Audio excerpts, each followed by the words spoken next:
There was an era in the United States that Canadian historian Peter Bronsky has called the golden age of serial killers. During this period, thousands of criminals who fit the definition of a serial killer could be counted. Many of them ended up behind bars, others were executed. Some even got away with it, never to be captured. According to Bronsky in his book, Sons of Cain, the American fascination with serial killers began to wane after the arrest of Jeffrey Dahmer in 1991. The case of the Milwaukee cannibal dominated headlines and television channels for months, even internationally. But in 1994, everything changed when former football player and actor O.J. Simpson was accused of murdering his ex-wife and her friend. Americans found the idea of a celebrity committing a crime far more compelling. While Simpson's double murder trial was broadcast on television, followed by millions, a man named William Lester Suff was being sentenced to death for strangling, stabbing, and mutilating 12 women in California. The news received barely any media coverage. Even suspicions that Suff was responsible for another 10 murders weren't enough to pique public interest. Over the years, serial killers became less frequent, and few truly captured the nation's attention. A rare exception came in 2001, when authorities finally identified the infamous Green River Killer, a case that had remained unsolved for decades. The arrest of Gary Leon Ridgway, accused of strangling 49 women, briefly rekindled the public's morbid curiosity. Something similar would happen in 2005, when an even more elusive serial killer was finally apprehended. Dennis Rader, also known as BTK, had managed to evade the police and the FBI for over 30 years, committing 10 horrendous crimes while living the life of a model citizen. On March 15, 1974, shortly before 4 p.m., the Wichita Police Department in Kansas received an alert. At a home located at 803 North Edgemore, 4 people had been murdered. The first 2 officers on the scene immediately called for backup. It was clear this was no ordinary case. At the time, Wichita was known as the air capital of the world thanks to its massive aircraft production. Boeing, Cessna, and Learjet all had large factories in the city.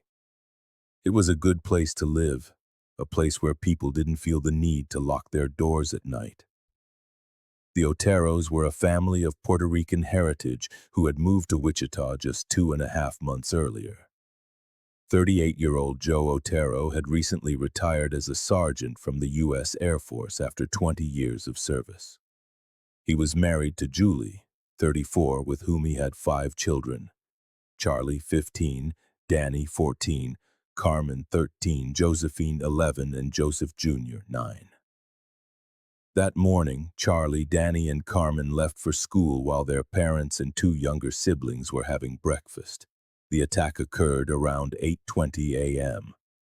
When the older children returned from school hours later, they found the bodies of their family bound with ropes and tape and strangled. They ran to a neighbor's house, and the neighbor called the police. Investigators quickly realized the crime was far darker than it first appeared. The killer had used a disturbing and complex array of knots to restrain the victims, some of them slip knots designed to strangle and release at will. The knots were so specific they had to be classified: clove hitches, half hitches, sliding knots, square knots, and others known as blood knots. Several agents began to suspect the killer might have been a sailor. Joe and Julie Otero were found in the master bedroom, tightly bound and strangled. 9-year-old Joseph Jr. was in his room, lying on the floor next to his bunk bed, his head covered with 2 t-shirts and a plastic bag. One detective noticed indentations from a chair in the carpet, just inches from the body. They came to the chilling conclusion that the killer had sat there for several minutes, watching the child die. In the basement, 11-year-old Josephine was hanging from a pipe, her underwear pulled down to her ankles. She, too, had been strangled. On the floor and on one of her legs, detectives found semen stains. Forensics confirmed the girl had not been raped. It appeared the killer had masturbated over her body.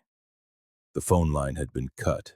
The intruder had likely entered through the kitchen door while the family was eating breakfast. The motive was a complete mystery.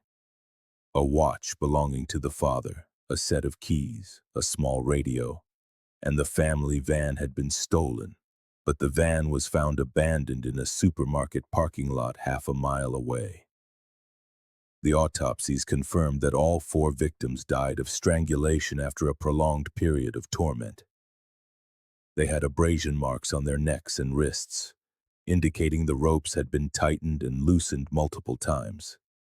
The news spread like wildfire. Dozens of reporters swarmed the house, desperate for an exclusive. Some even managed to sneak inside and take photographs. Crimes of this nature were unheard of in Wichita. The discovery of fetishistic elements only intensified the terror that gripped the community. The Otero murders were so profoundly disturbing that 75 officers were assigned to the case.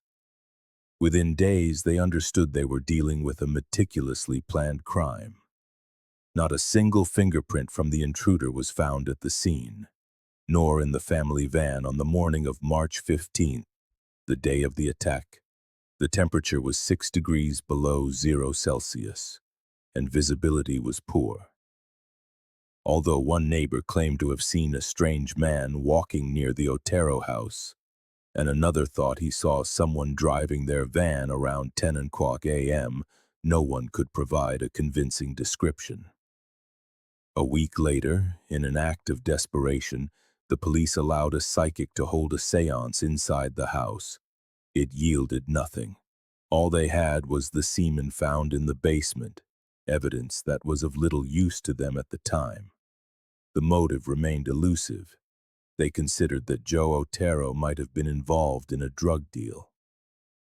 2 agents even traveled to Puerto Rico and Panama, where the family had lived for several years, but his record was impeccable. They explored the possibility that Julie Otero had a jealous lover, but that hypothesis had no foundation. Robbery was also ruled out, given the trivial loot, a watch, a radio, and a set of keys. The press published numerous articles about the crime, and the Wichita Eagle even offered a $5,000 reward for any tip that could help solve the case. But nothing came of it. Then on April 4th of that same year, around 2 o'clock p.m., a 19-year-old named Kevin Bright stumbled to a house on East 13th Street in Wichita, begging for help. He had been shot twice in the face and was, by some miracle, still alive. One bullet had struck him in the forehead just above his right eye. The other had shattered his upper jaw. The young man had spent the night at the home of his 21-year-old sister, Catherine Bright. They had left together that morning, and when they returned, a man was waiting for them, hidden inside the house. He initially convinced them he was just a robber and wouldn't harm them if they cooperated. He tied them up and placed them in separate rooms, but soon things spun out of control. Kevin was shot the first time when he managed to break the bindings on his legs and charged at the stranger, his hands still tied behind his back. Minutes later, after freeing his hands, he got up again and wrestled the pistol away from his attacker. He tried to fire, but the gun jammed. After a struggle, the man retrieved the weapon and shot him again, this time in the mouth. Grievously wounded, the boy still managed to get to his feet and run for help. Catherine Bright lay in the other room in a massive pool of blood. The man had tried to strangle her, but when he failed, he stabbed her 11 times in the chest and back before fleeing. Although police and paramedics arrived while she was still conscious, she died 4 hours later. The stab wounds had been precise, piercing her lungs and kidneys. Kevin Bright was in a state of shock, choking on his own blood as he tried to describe the suspect. He said the man was about 28 years old, 6 feet tall, 180 pounds, with white skin, dark hair, and a mustache. He was wearing a military-style jacket, gloves, and a metal watch on his left wrist. Some of the detectives from the Otero case took a special interest in this crime, but they ultimately concluded it couldn't be the same killer. In the Otero house, the attacker had maintained complete control and taken his time. Catherine and Kevin Bright, on the other hand, seemed to have been victims of an impulsive, disorganized individual. They were shot and stabbed, another significant departure from the Otero case. Although the police had a key witness, the gunshot to Kevin's head began to take its toll. His statements became increasingly vague and contradictory with each interview. His memory of the events and his description of the killer grew hazy. In October of that year, the Wichita Eagle published a story claiming that 3 men in jail possessed information related to the Otero family case. The police were aware of this, but they knew it was just a rumor. Days later, however, Don Granger, a columnist for the Eagle, received a strange phone call. A man with an authoritative voice told him that inside a mechanical engineering book at the public library, he would find a letter with information about the Otero case. Granger immediately contacted the police. It was Officer Bernie Drowatsky who found the note and brought it to the station. The letter contained so many specific details about the Otero murders that there was no doubt it was from the real killer. He described the position of the bodies, the placement of the furniture, and even the thickness of the ropes used. Part of the letter read, "I'm writing this to you for the sake of the taxpayers and to not waste your time. Those prisoners who have been talking about the Otero case are just looking for publicity. They know nothing. I did it by myself and with no one's help. I have told no one. It's a big joke to me that people can get so much attention for a crime they didn't commit. I have a problem with controlling myself. You probably call me a psychopathic, a sex fiend with a fetish for bondage. I'll never know when this monster entered my brain, but it's here to stay. How does one cure himself? If I ask for help, people would laugh or think I'm a prankster. I can't stop it. The monster goes on and hurts me as well as society. Society can be thankful that there are ways for people like me to relieve themselves at times by daydreams of some victim being mine. My friend, the monster, plays a death game with me, with the victims in society. Maybe you can stop him. I can't.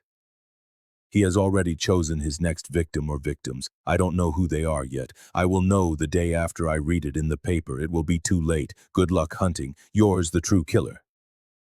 Then came a postscript. P.S. Since sex criminals do not change their M.O., or by nature cannot, I will not change mine. The code words for me will be bind them, torture them, kill them, BTK. You see, he's at it again. They will be on the next victim.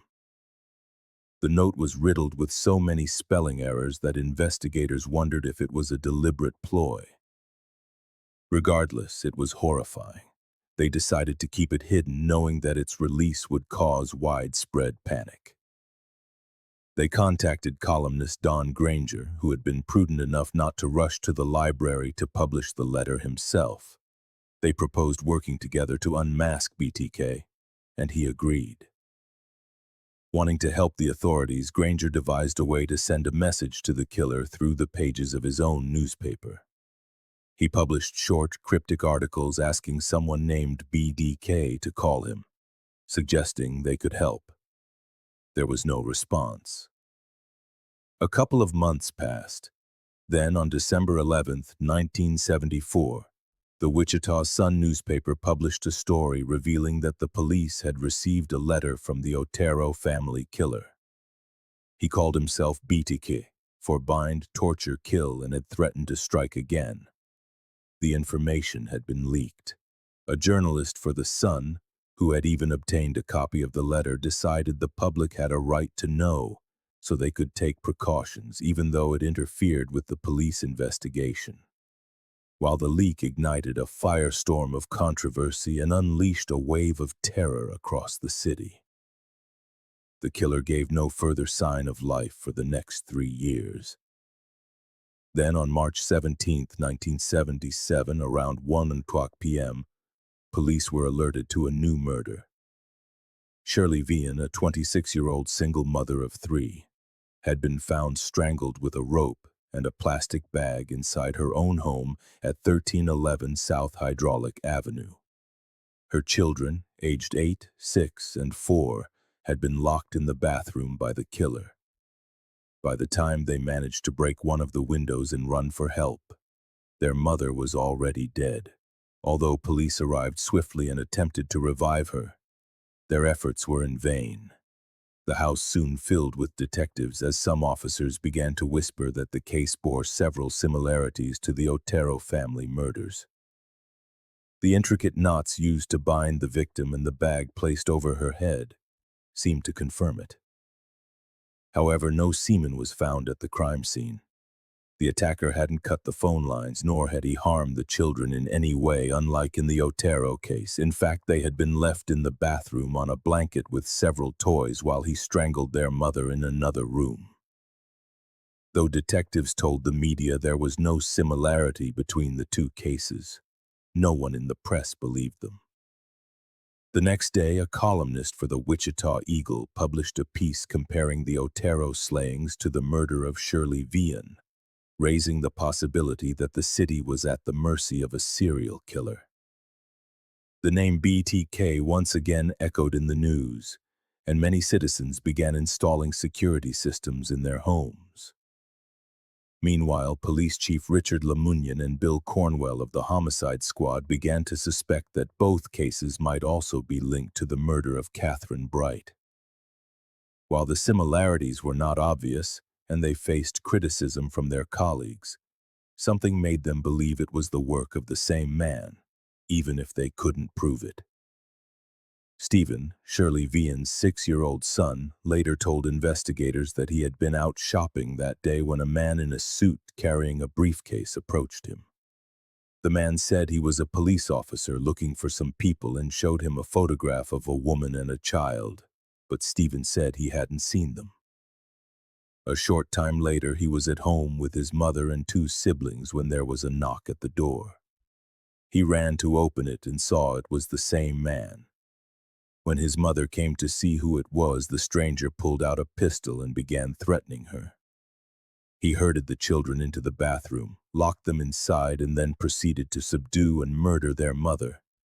The fact that one of the young children could provide a precise description of the killer only added to the investigators' immense frustration. On the morning of December 9th of that same year, the police received a disturbing call. "You will find a homicide at 843 South Pershing," a voice said. "Nancy Fox." While the call was being traced to a phone booth, several officers were dispatched to the address. They knocked, but no one answered. Peeking around the back, they noticed the phone line had been cut and a window was broken. Upon entering the home, they found the body of 25-year-old Nancy Fox on her bed. She was semi-nude, bound, and strangled. Near her face lay one of her nightgowns, stained with what appeared to be semen. There was no longer any doubt. Investigators were dealing with a serial killer and one who was growing bolder. This time, he had even dared to call the police to alert them to his new crime. As with the other scenes, they could find no clues to help identify a culprit. By then, the Wichita Police Department was being assisted by the FBI. However, the study of serial killer behavior, led by Robert Ressler and John Douglas in Quantico, was still in its infancy. They knew the criminal was seeking attention, but no one wanted to be the one to give it to him. Announcing to the community that a serial killer was on the loose would not only cause panic, but could also encourage him to commit more crimes. Although the community, thanks to press speculation, had a sense that BTK was prowling the streets, there had been no formal announcement from the authorities. On January 31st, 1978, the Wichita Eagle received a terse poem titled, "Shirley Locke, Shirley Locke." It read, "You will be mine. You must not scream nor submit yet, but rest on a pillow and think of me and death and how it will be." BTK. Next, a letter about Fox. The poem was too cryptic for the editors to take seriously, and the BTK signature was not very legible. It was eventually sent to the classifieds department, since no one had paid for its publication. It was filed away with unclaimed letters. No one suspected that the note was referring to Shirley Vian, or that it was announcing another poem dedicated to Nancy Fox, two of BTK's victims. On February 10, 1978, an envelope arrived at the KAKA television station. The return address was signed 4 times with BEK and decorated with several drawings of small hangman's nooses. Inside was a poem titled "Oh, Death to Nancy," referencing the murder of Nancy Fox, and an explicit drawing of her lying on a bed. It also included a note that read, "I see the newspaper has not published anything about the poem for poor Vian. A few lines would have been enough. I know it's not their fault. The chief of police tells them to keep silent so the public doesn't know there's a psychopath on the loose who almost always strangles women. That makes 7 now. Who will be next? How many do I have to kill before I get my name in the paper or some national attention?" Does the police force really think there's no connection between all these crimes? Hanging Josephine was very exciting. She begged for her life. Then the rope slipped. She was helpless. She looked at me with terror as the was getting tighter and tighter.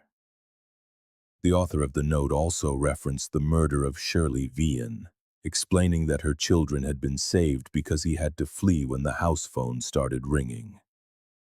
"They were very lucky," he wrote. "The phone call saved them.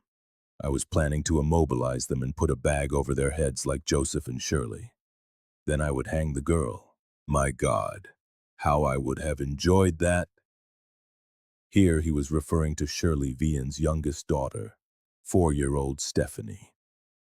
The letter continued, "What I do doesn't cause me to lose any sleep. After the Fox thing, I went home and went about my life as if nothing had happened. Yes, the modus operandi varies, but the basic pattern is the same. I immobilize the victims, almost all women. I cut the phone. I manifest certain sadistic tendencies. I demonstrate my dominance through bondage. You people do not understand these things because you are not under the influence of Factor X.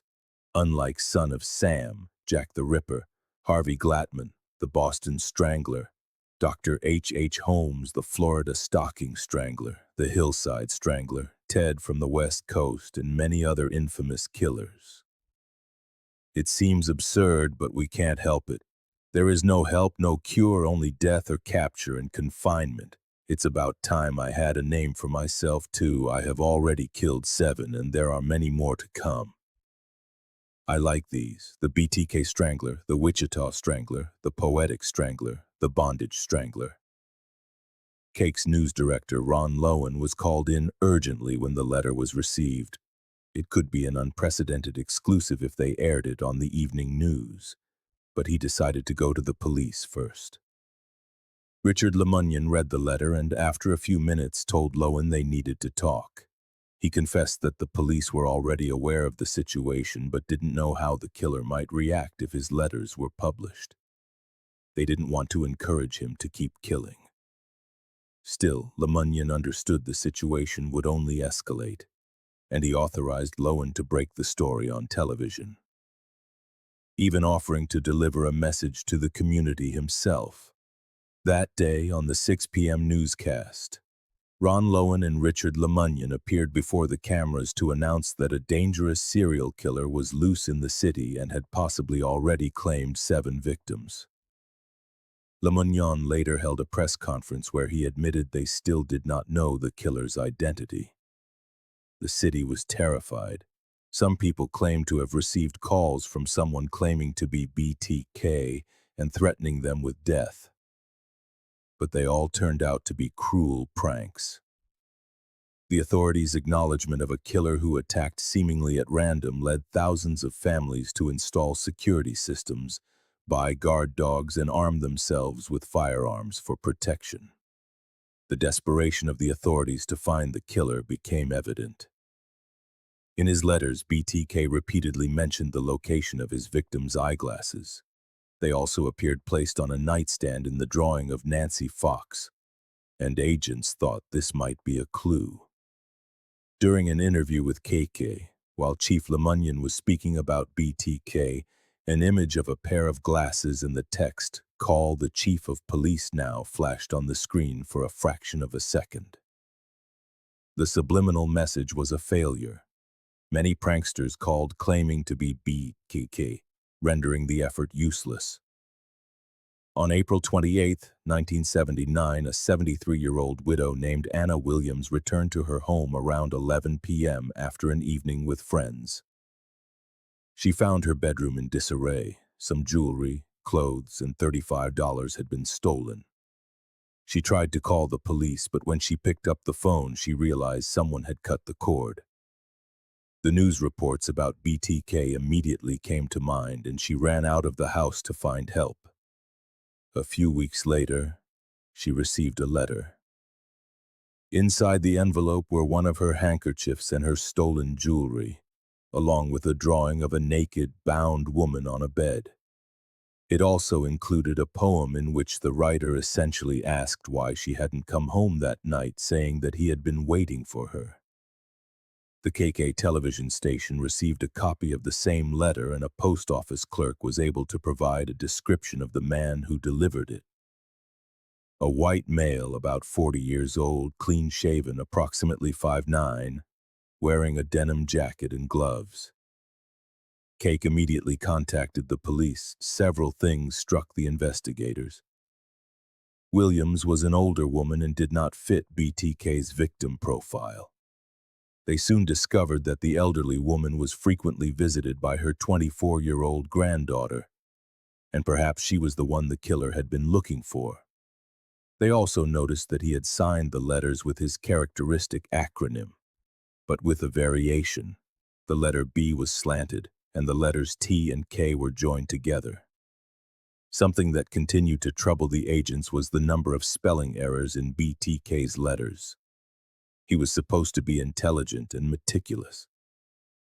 The question was whether he wrote that way to mislead them, suffered from some kind of cognitive impairment, or was simply uneducated. Perhaps it was a coded message. It was impossible to know. By 1985, more than a decade had passed since the murder of the Otero family. But the shadow of BTK continued to haunt the Wichita Police Department and its citizens. Americans were becoming familiar with the term serial killer, having already witnessed the controversial cases of Ted Bundy, John Wayne Gacy, and Richard Ramirez. The fact that BTK had shown no signs of life since 1979 sparked several theories, one being that the killer had died. Investigators refused to accept it. They were determined to catch him alive and put him behind bars. It wasn't until 1984 that the police department acquired a computer to filter data, saving thousands of hours of file sorting. Additionally, a special task force was formed to focus 100% on the BTK case. They also interviewed tens of thousands of suspects. Not only were they questioned, but thanks to advances in genetics, there was now the option to collect blood and saliva samples to compare with the semen samples found at the crime scenes. Even the FBI, which was presenting new theories on human behavior, assisted by providing advice on profiling the killer. They would later help with their VICAP database, but it was all in vain. The special task force formed to capture BTK was soon nicknamed the Ghostbusters by the rest of the police department, after the blockbuster film of 1984. In a classic display of police gallows humor, they once found a poster for the movie taped to their office door. In May 1985, the body of a 53-year-old woman named Maureen Hedge was found next to a ditch on North 53rd Street, northwest of Wichita. The body was in an advanced state of decomposition and had been partially eaten by local animals. She was naked, and the autopsy revealed she had been strangled. Hedge had disappeared 9 days earlier on April 27th, and the police had been trying to track her ever since. Her vehicle was found at a shopping center, but it appeared she had been attacked upon arriving home. Several agents raised the alarm when it was discovered that the phone line at her house had been cut. The case was strange. Although they suspected it could be BTK, he had never before attacked a woman and left her body outdoors. Furthermore, she had not been bound. It didn't fit his profile or his modus operandi. On September 16, 1986, the body of 28-year-old Vicky Wegerle was found by her husband in their master bedroom when he returned from work. Their 2-year-old son was also at home but was unharmed. Her body was semi-nude, lying beside the bed with her hands and feet bound. She had been strangled with a pair of stockings and had several bruises on her face. The family's car, a gold 1978 Monte Carlo, had been stolen from the residence, though it was found a few hours later on a nearby street.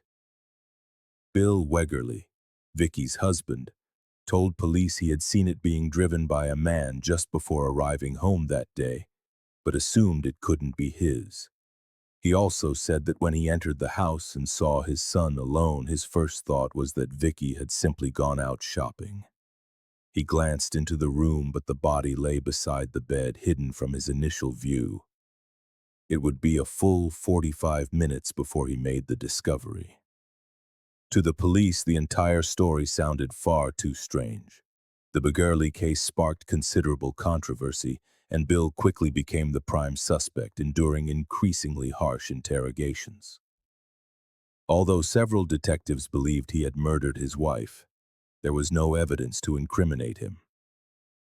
Meanwhile, the task force assigned to the BTK case knew with certainty that Bill was innocent. Police Chief Richard Lemunyon would leave his post in 1988.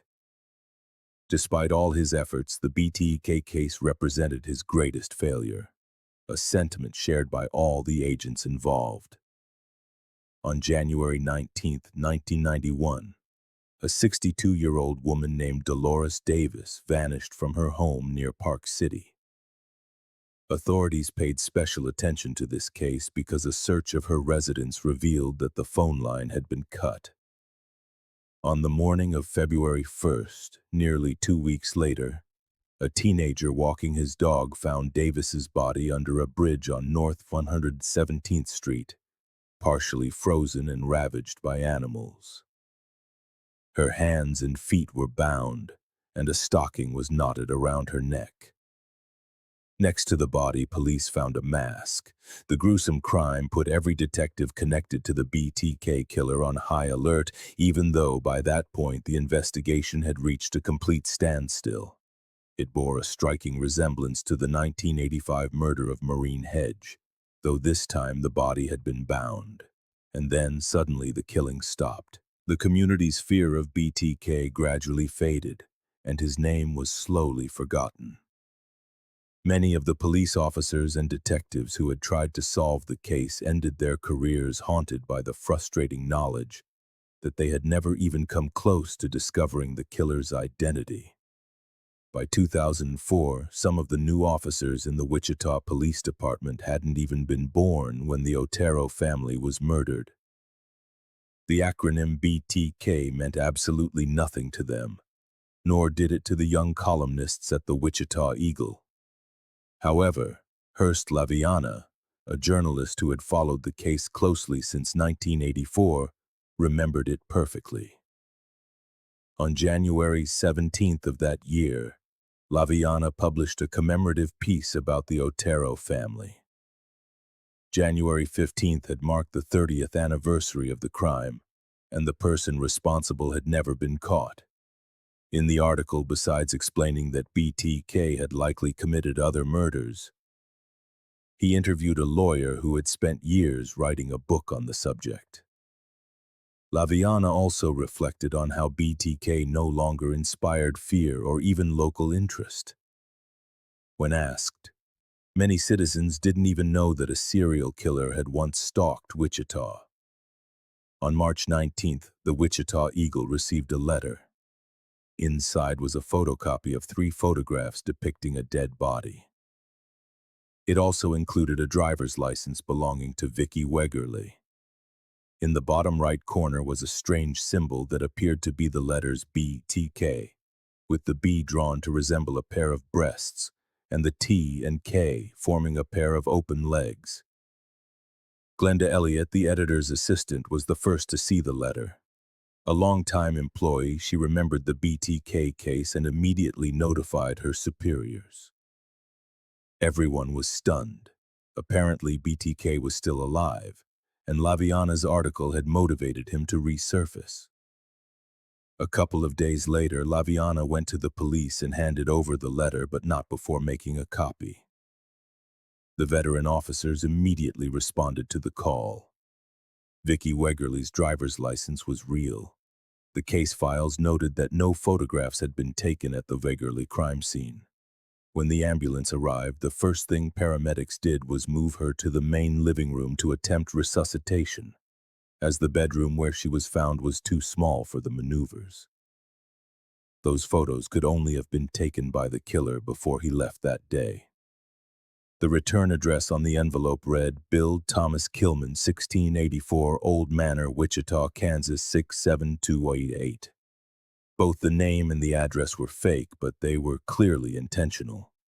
Bill Thomas Kilman was a fabricated name, but its initials formed the acronym BTK. The surname Kilman was an obvious reference to murder, and the address Old Manor likely alluded to an old man. The detectives immediately deduced that the author of the note was mocking them. The head of the homicide squad, Ken Landguth, like some of the more seasoned agents, knew the case well.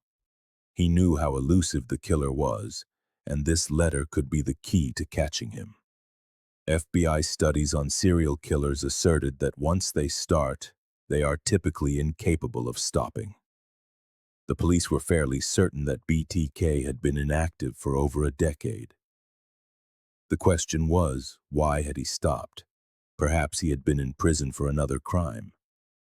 Maybe he was an old man now, sick, in a wheelchair.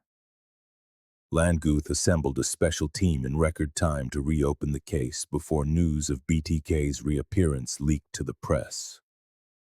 The Wichita Eagle journalist Hurst Laviana was willing to cooperate with the police, but he demanded an exclusive in return. Landguth knew he had a copy of the letter and that it could appear on the front page of the Wichita Eagle at any moment. So he agreed. Landguth's condition, however, was that the letter and the photos not be published, as that could ruin the investigation. Otherwise, the media was precisely the tool they planned to use to unmask BTK. Landguth brought together several of the detectives who had led the BTK investigation in the 70s, 80s, and 90s, a group that had been nicknamed the Ghostbusters. He also enlisted the help of FBI agents like Bob Morton, a specialist in profiling serial killers. They all agreed that the media could be the killer's weak point. He was an assassin seeking notoriety. Holding press conferences and publicizing the case on television and in newspapers might encourage him to write another letter and, eventually, make a mistake that would expose him. But even though everyone was in agreement, there were risks. It might also encourage him to kill again to reassert his power. The public faces of the investigation could also be in danger. Ken Landguth assumed the responsibility. Finally, on March 24th, the entire country learned through the Wichita Eagle website that a serial killer who had committed his first crime 30 years ago was free and had resurfaced. He was suspected of being responsible for at least 7 or 8 murders.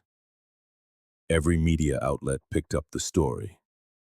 Landguth appeared on television holding a press conference to confirm the report and asking the public to take necessary precautions. As expected, the city descended into panic, and reporters from all over the United States traveled to Wichita to cover the story. On May 4th, BTK sent another envelope with clues. It was received by Cake Television and immediately forwarded to the police. It included a word search puzzle with the words ruse, military, insurance, and realty. It also included photocopies of ID cards, a badge with the words Special Agent, and 13 chapter titles for a text called The BTK Story. Forensic tests confirmed no fingerprints, hairs, or drops of sweat on the documents. The Wichita Police Department received hundreds of emails and calls daily from people trying to help capture BTK, but most were quickly dismissed. On June 9th, someone found a strange package taped to the back of a traffic sign. It contained an envelope with a title that read, BTK's Campagram. Inside was a note describing the murder of the Otero family in lavish detail. This would be just the first of several such discoveries. In another letter, found in a Wichita library on July 17th, he warned that he was preparing to kill again, suggesting he might attack a minor who was home alone. On July 22nd, Ken Landguth held another press conference, urging the community to heighten their security measures.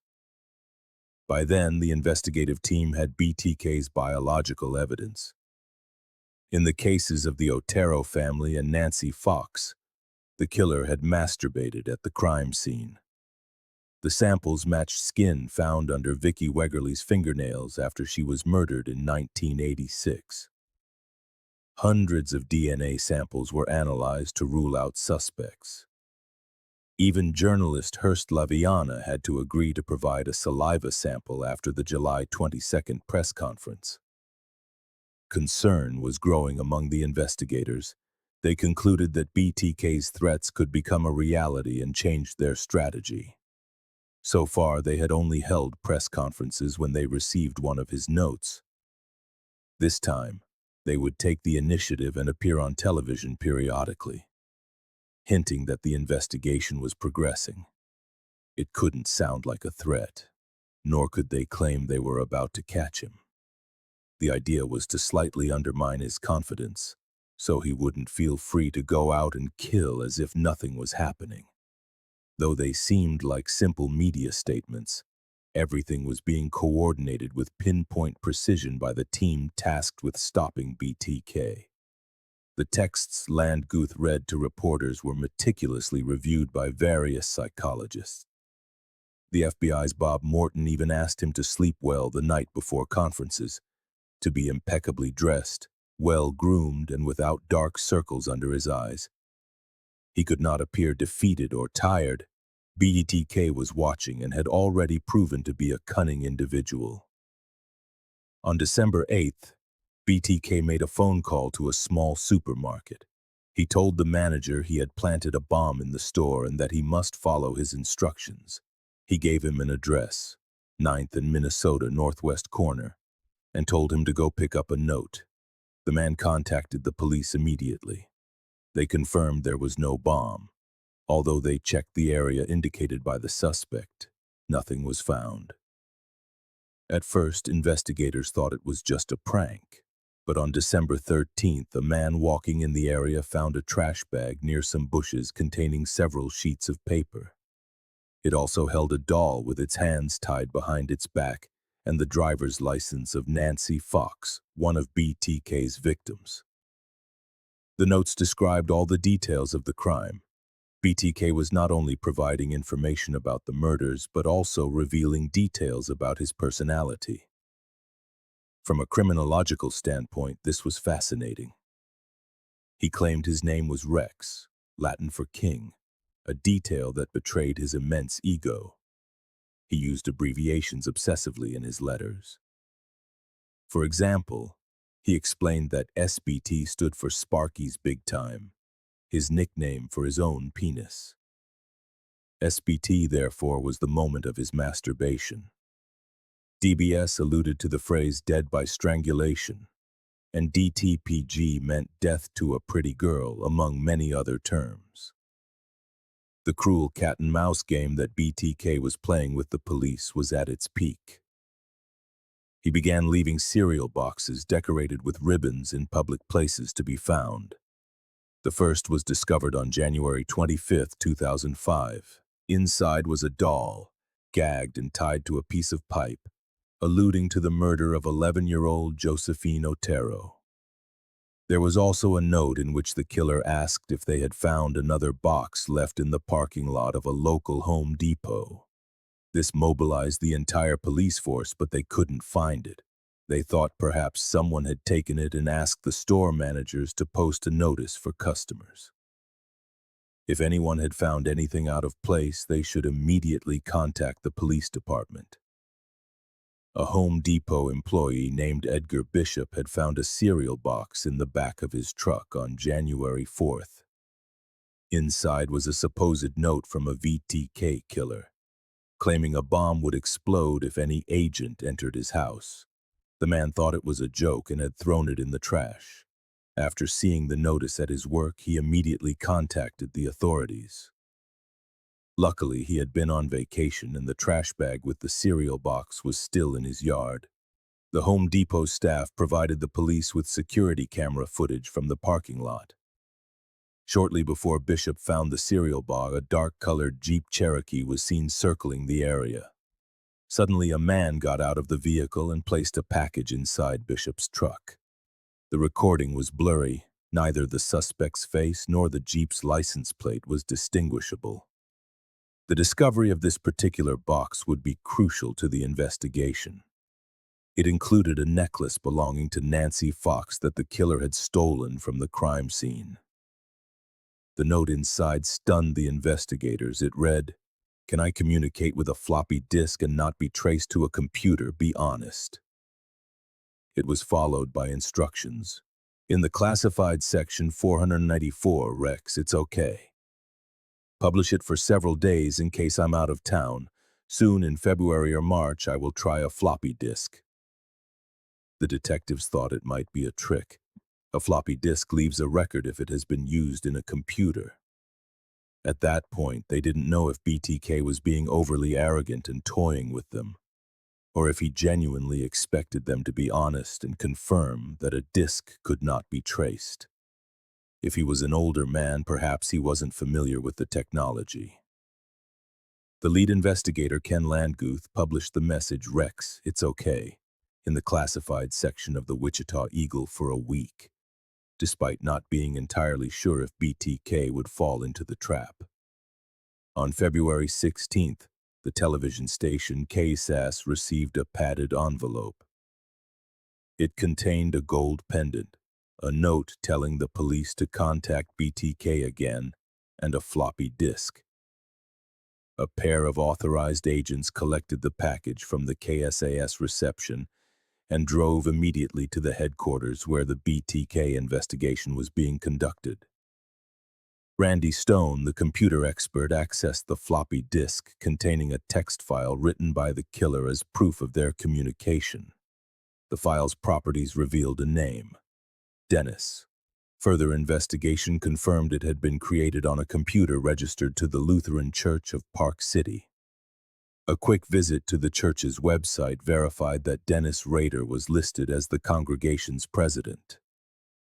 Entering his name into a voter registry database yielded his address in mere minutes. The investigators were stunned. Several officers stealthily approached Rader's home in unmarked vehicles and spotted the Jeep Cherokee from the Home Depot surveillance footage parked outside. Excitement rippled through the team, ready to storm the house and make the arrest. Yet, Ken Lamberg held them back, insisting on DNA evidence for a solid conviction. This decision sparked controversy within the department. They had him surrounded, and all signs pointed to him being BTK. But Lamberg feared that demanding a sample directly might prompt Rader to flee or worse, take his own life. Dennis Rader was a pillar of his community. Married with 2 children, a U.S. Air Force veteran, Boy Scout leader, and church president. He had studied criminal justice and served as a compliance officer in Park City, patrolling neighborhoods with an air of authority that some residents found overbearing and bureaucratic, issuing citations for minor infractions like unkempt lawns. Lamberg discovered that Rader's daughter, Carrie, attended Kansas State University, where the health center retained medical records and cytology samples. He dispatched an agent to obtain one, treading the fine line of legality. Meanwhile, undercover vehicles encircled the neighborhood, maintaining a vigilant watch over Rader's home through the night, awaiting Lamberg's command. The next day, Lamberg addressed the press with composure, discussing BTK communications and assuring the public that the investigation continued, betraying no hint of his inner tension. Once Carrie Rader's DNA sample confirmed her father's identity as BTK, Lamberg orchestrated the arrest. On February 24th, a specialized team apprehended Dennis Rader as he drove home for lunch with his family. He offered no resistance, was swiftly cuffed and placed in a police car beside a dark-haired man with thick glasses. "Hello, Mr. Lamberg," Rader said. "Hello, Mr. Rader," Lamberg replied. Joined by FBI profiler Bob Morton, Lamberg interrogated Rader for 3 hours, carefully building rapport before seeking a confession. When asked if he knew why he was there, Rader nodded and admitted he was BTK, confessing to 10 murders. Over the following days, agents delved into the details of each crime.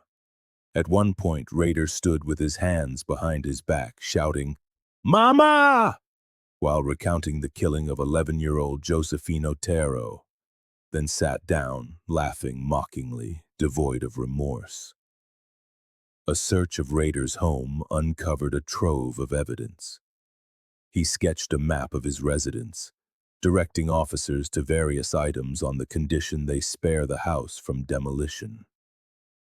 They found a bag filled with women's and children's clothing ads, old crime magazines featuring bound women on the covers, Maureen Hedges' engagement ring from her 1985 murder, and Polaroid photos of her body in a church basement, where he had posed her for erotic images before discarding her by the roadside, the choir robes visible in the background.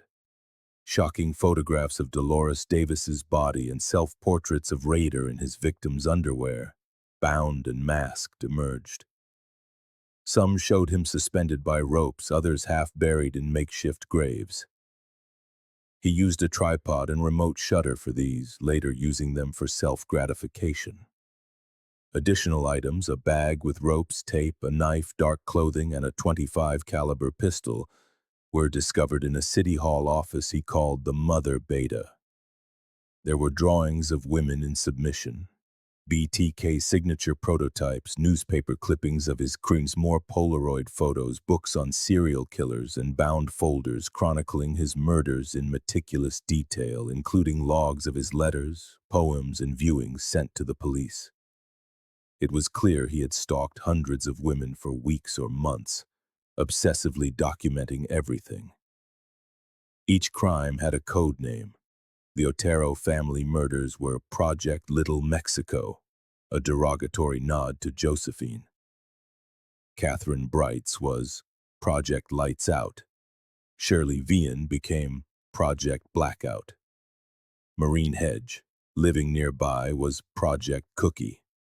Dolores Davis was Project Kennel, due to her proximity to a dog shelter, and Vicky Beggarly was Project Piano, from the music he heard while spying on her. FBI experts agreed. Rader was a psychopathic, organized serial killer, astonishingly balancing a job, family, and these elaborate pursuits without raising suspicion. Born Dennis Lynn Rader on March 9, 1945 in Pittsburgh, Kansas, he was the eldest of 4 siblings and a quiet boy who participated in activities but never stood out.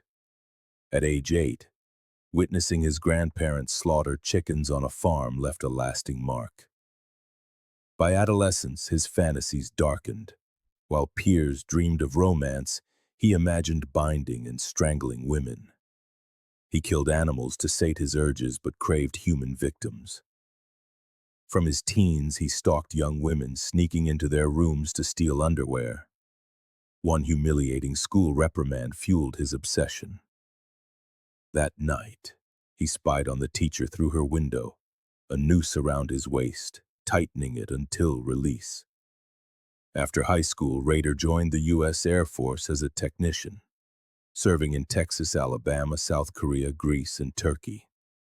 He married Paula Dietz on May 22, 1971, had 2 children, and settled in Park City, Wichita, Kansas. From 1972 to 1988, he worked as an assembler at Coleman Company in Cessna, then in private security at ADT, while earning a degree in criminal justice. By then, he was a serial killer. During his trial, Rader recounted his crimes with chilling detachment, displaying knowledge of serial killer psychology and phases, driven by sexual motives of bondage and domination. Just before the verdict, he made a tearful statement of remorse, naming his victims and praising their virtues, even drawing parallels, like his shared love of poetry with Josephine.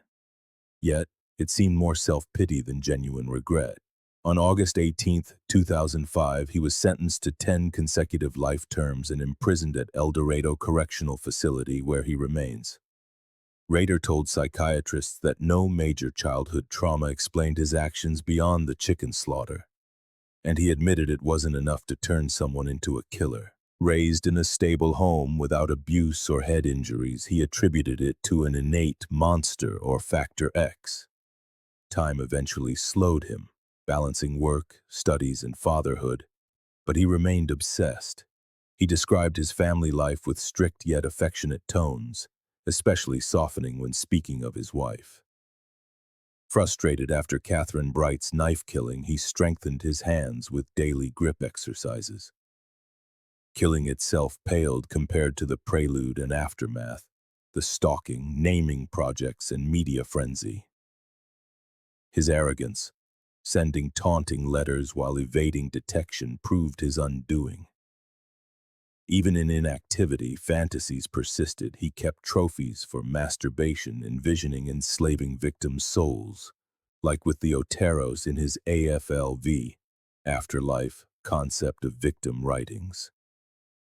Ken Lamberg, dubbed the Dick Tracy of Wichita, masterminded the capture by exploiting Rader's narcissism, leading to his confession and conviction. Lamberg died of kidney cancer in January 2014 at age 59, cementing his legacy and apprehending one of America's most elusive killers.